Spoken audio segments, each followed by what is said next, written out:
Las 7 de la mañana, 16 minutos. Grato amigo, grata visita.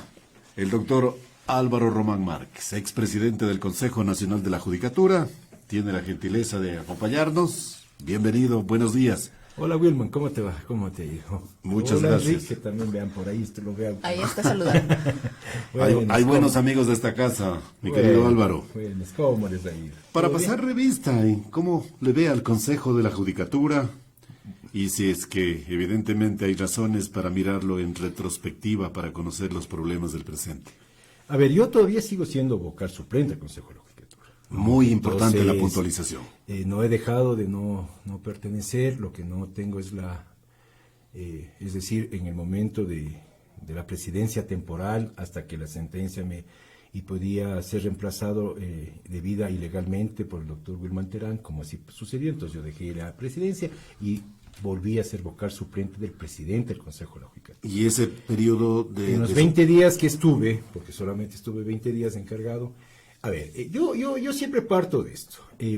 Vos cuando implementas una política pública, tienes que tener tres factores. A ver, la política pública nace de una necesidad ciudadana, ¿no es cierto? Esa necesidad ciudadana tiene que entrar a una agenda. Esa agenda es la que destina y dice, a ver, ¿cómo implemento esta y cómo hago la satisfacción de esta necesidad ciudadana? Entonces yo tengo que tener tres elementos. La institución, ¿no?, que se va a encargar de la implementación de la normativa, la ley, Claro, en la y que el se- presupuesto. De acuerdo. Si yo no tengo estos tres factores, yo no puedo implementar una política pública. Entonces, si uno de estos tres factores me falla, la política pública falla. ¿Y cuántos han fallado los tres? Yo creo, a ver, ahí viene el reclamo del doctor Wilman, que yo también estaba en esos 20 días con la información que recibí, yo estaba muy preocupado. ¿Por qué? Cuando yo hice las primeras intervenciones, ya me filtraron la primera información, habíamos bajado desde el 2017 hasta este año cerca de 65, 70 millones de dólares. Menos. Es decir, menos. Fíjese usted. Habíamos comenzado en el 2017 con 395 y ahorita tenemos 317 o 320. Entonces, esos 60 millones son, claro, a ver, si vos quieres dar un buen servicio, implementar esa política pública de justicia, de acceso a la justicia, de dar una buena...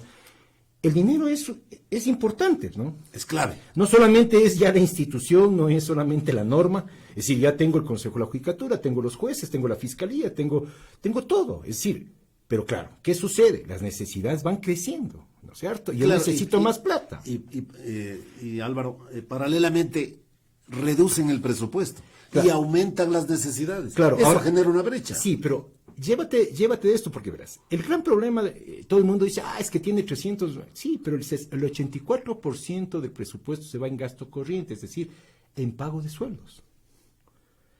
Entonces, y yo necesito que Fiscalía General me exige más fiscales. Necesitamos más jueces. Necesitamos más defensores públicos. Es decir, más personal de apoyo.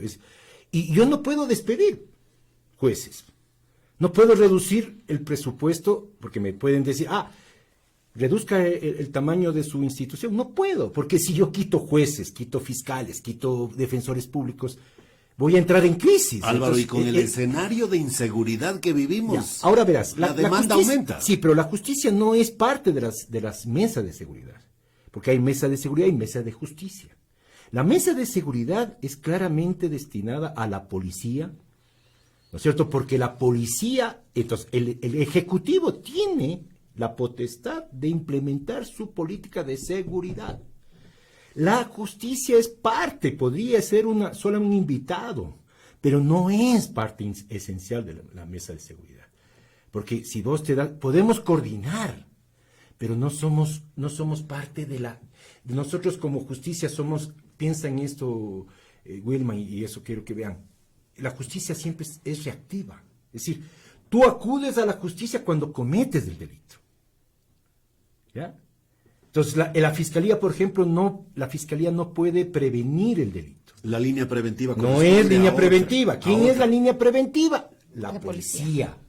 La policía tiene que implementar la seguridad, tiene que prevenir, tiene que intervenir en la investigación de los casos de inseguridad, es decir, ellos tienen que implementar. Álvaro, Doctor, Por eso es que el secretario de Seguridad, ¿no es cierto?, que es recién creada la secretaría, pero claro, ¿qué pasa con el gobierno? El gobierno ve que la necesidad de la seguridad es gravísima, entonces, ¿qué tengo que hacer?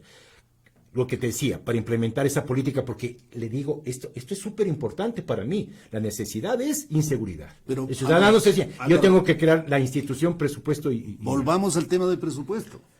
Claro, aumentan las necesidades, los recursos les disminuyen y desde las esferas gubernamentales dicen, lo que pasa es que no ejecutan presupuesto como corresponde. Claro, ahora ahí viene el problema. Entonces, claro, tú tienes, una de los problemas ha sido, y yo creo que, eso sí creo que el Consejo debe asumir su propia culpa, es que no se ha hecho evaluaciones, no se ha hecho concursos, no sé, pero claro, pero ahí tienes que tener a la par, no tenemos plata.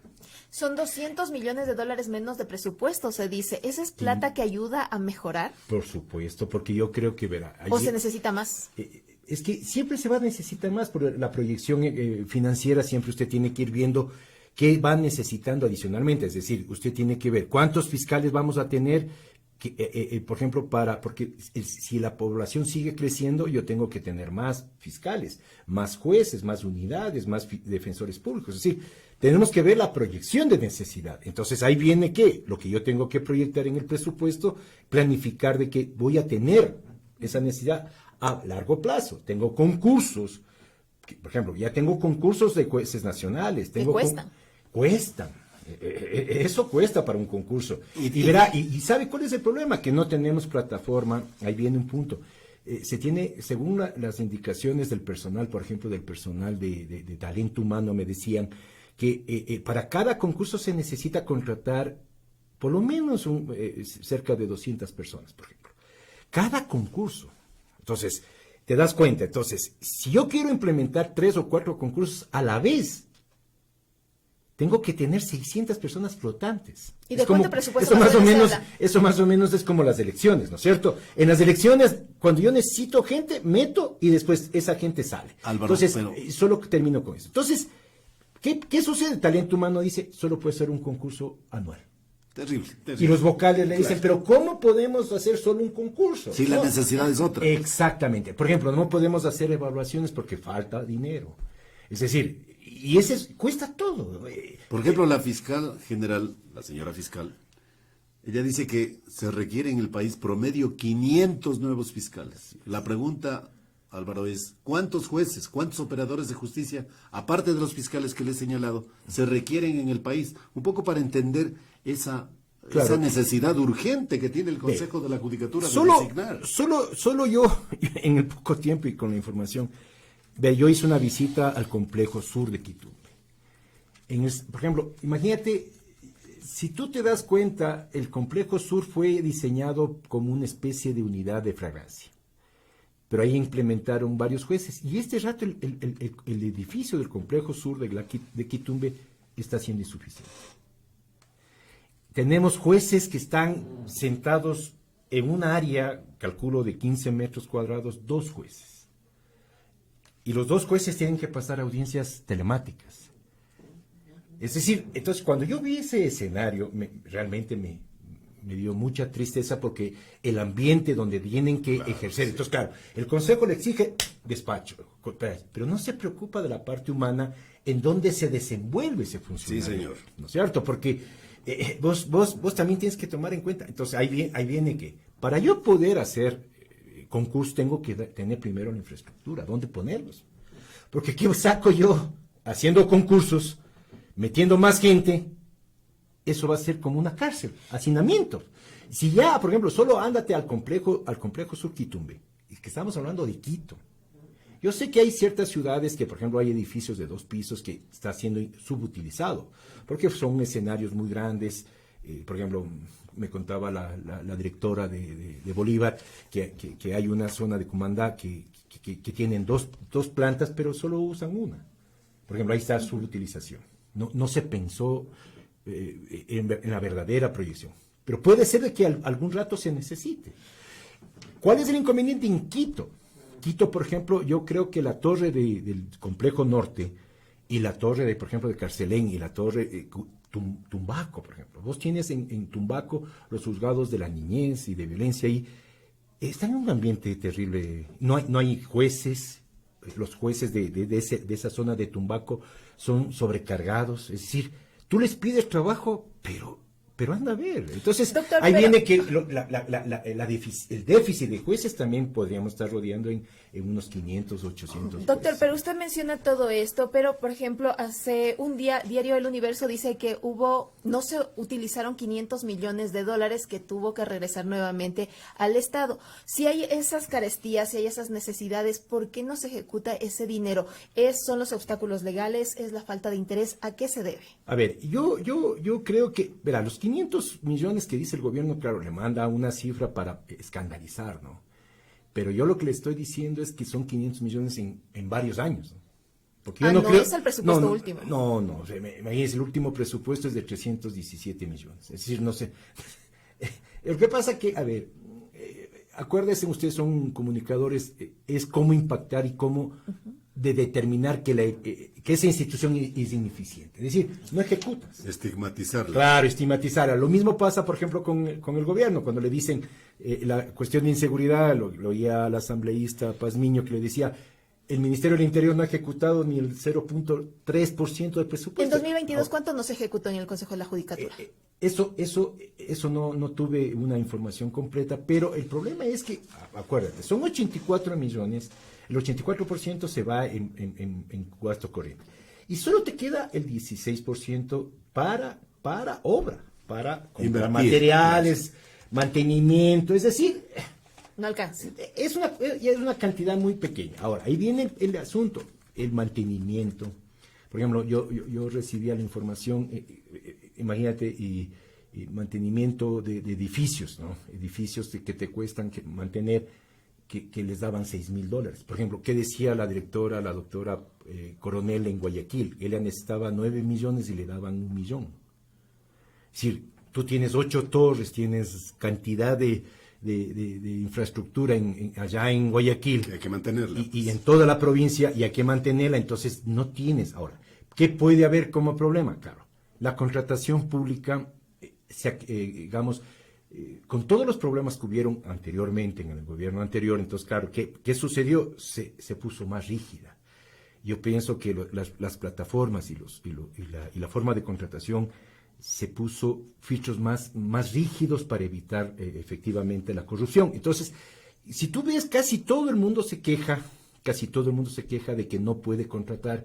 Por ejemplo, a mí me contaban la Dirección de Acceso a la Justicia y de Género, que decía que 3 veces se les había caído la contratación de una cámara de GESEL. ¿Por qué? Porque el abogado de contratación pública tiene miedo de hacer esto. ¿Por qué? Porque si no, después viene Contraloría o el CERCOP y le hace observaciones y él puede estar metido en un juicio penal. Entonces, también es el miedo. Claro. Entonces, claro, es todo Es una legislación engorrosa, porque también se dice que desde el propio Ministerio de Economía y Finanzas ustedes no pueden ejecutar ningún tipo de inversión presupuestaria porque deben contar con la autorización y el aval del Ministerio de Economía cuando ya antes este ministerio les asignó los recursos. Claro. Eso es volver un doble filtro innecesario. Yo creo que es innecesario. Sí, el problema es que, como yo siempre sé decir, y a mí me decía la directora financiera en esa época, me decía, doctor, si nos toca irnos allá, tendremos que irnos a sentar. Le digo, claro, nos toca irnos a sentar. Pero me decía, doctor, pero vamos a hablar con la subsecretaria de presupuesto. Me decía, no hay problema, pero usted debería hablar con el ministro. Yo no tengo problema. Es decir, el ministro es más importante y no te da cita. Es más importante que el presidente de la República, creo yo. Y claro, por ejemplo, conversaba con el señor Contralor General del Estado, el ingeniero, él decía, a mí también me toca ir a hacer cola. El Contralor General del Estado, imagínate, en el Ministerio de Finanzas. Es decir, El Ministerio de Finanzas es el lugar donde todas las máximas autoridades tienen que ir a padecer. El dueño del dinero, entonces.